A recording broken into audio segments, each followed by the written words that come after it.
Hi guys! Ngayong araw ay gagawa na naman tayo ng ice candy. Gawin nating mas masarap na pamatid-uhaw itong ating nakasanayang tinitimplang juice.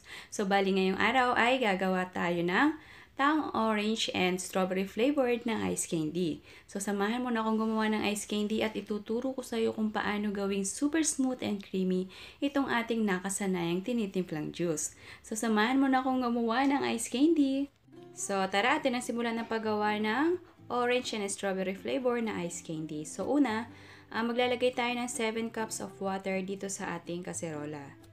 So ayan, 7 cups of water po ang ating kailangan. Then mag-a-add po tayo dyan ng 1/2 cup of sugar. Pwede po kayong magdagdag dyan kung gusto niyo na mas matamis pa yung gagawin ninyong ice candy. Yung sa akin kasi ay okay na yung 1/2 cup kasi matamis na yung ating juice and syempre, maglalagay din po tayo dyan ng condensed milk. Kaya okay na po yung 1/2 cup of sugar.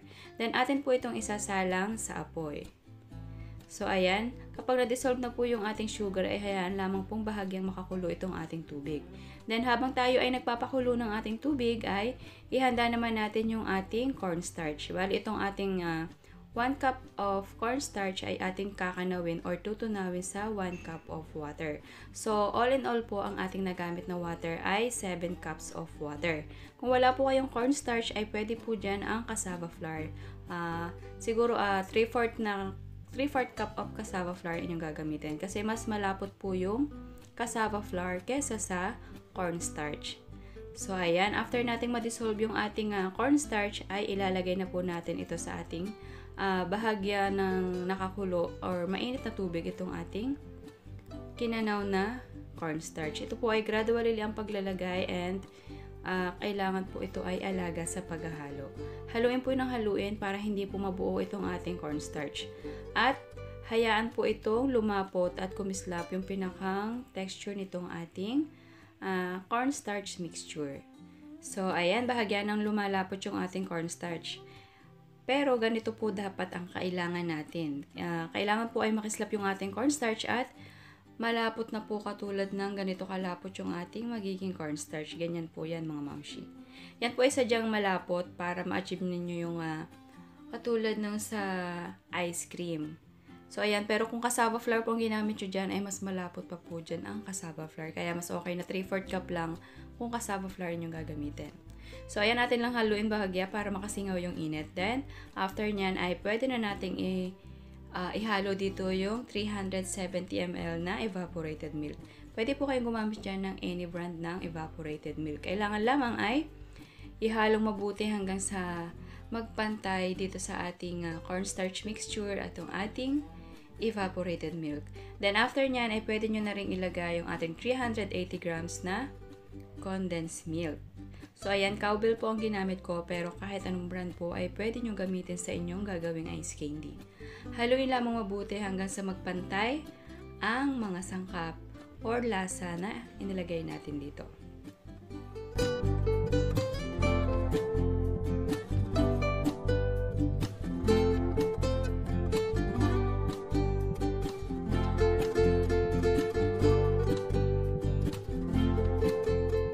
So, ayan, dahil nga po dalawang flavor yung ating gagawing ice candy ngayong araw ay hinati ko po siya sa dalawa. Isang para sa orange flavor at isa namang para sa strawberry flavor. So, ayan. Ito na po yung ating paghahaluan ng ating strawberry flavor at orange flavor.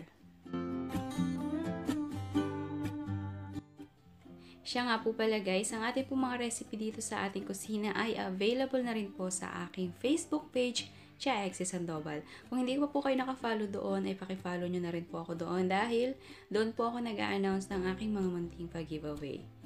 Kita-kits na lang po tayo doon. Thank you!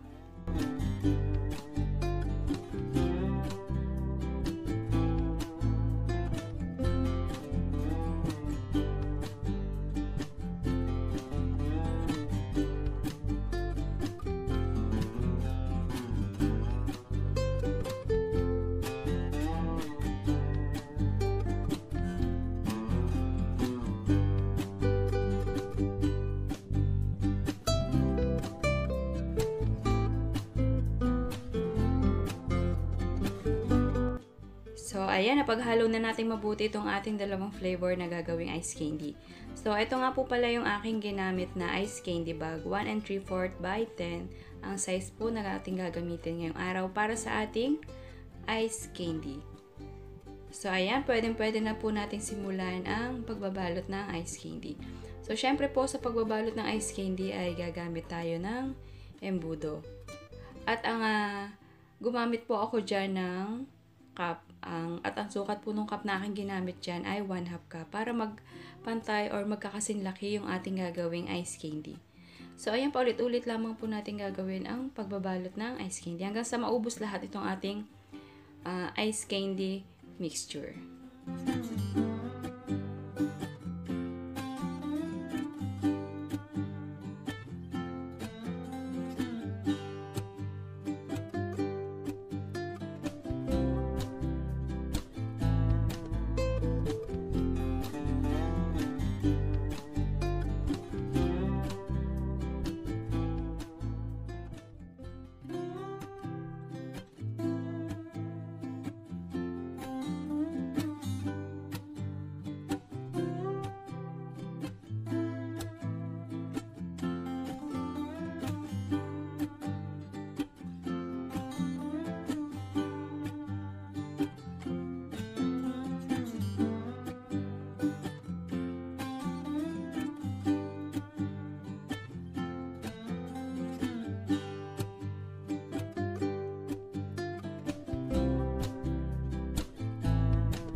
So, ayan, nabalot na po natin lahat yung ating orange and strawberry flavor na ice candy. Bali, nakagawa po ako dyan ng 25 pieces na ice candy. At gumawa po ako nitong pinaghalo kong orange at strawberry flavor. Kung gusto nyo na mas creative din yung ice candy, ay pwede nyo pong gawin yan. So, ito po ay ating patitigasin sa loob ng 4 na oras or overnight. Depende po sa lakas ng lamig ng inyong freezer. So, ayan, after 3 hours ay meron na tayong orange and strawberry flavored na ice candy. Napakadali lang itong gawin at napakaganda pa ng kulay kaya nakaka-attract ito sa inyong mga suki. At makikita nyo naman super creamy and soft itong ating ginawang orange and strawberry flavored na ice candy. Kaya gawin mo na rin ito at siguradong magiging mabenta rin ito ngayong tag-init. So, sana nagustuhan mo ang aking ice candy recipe na naman ngayong araw. Thank you for watching!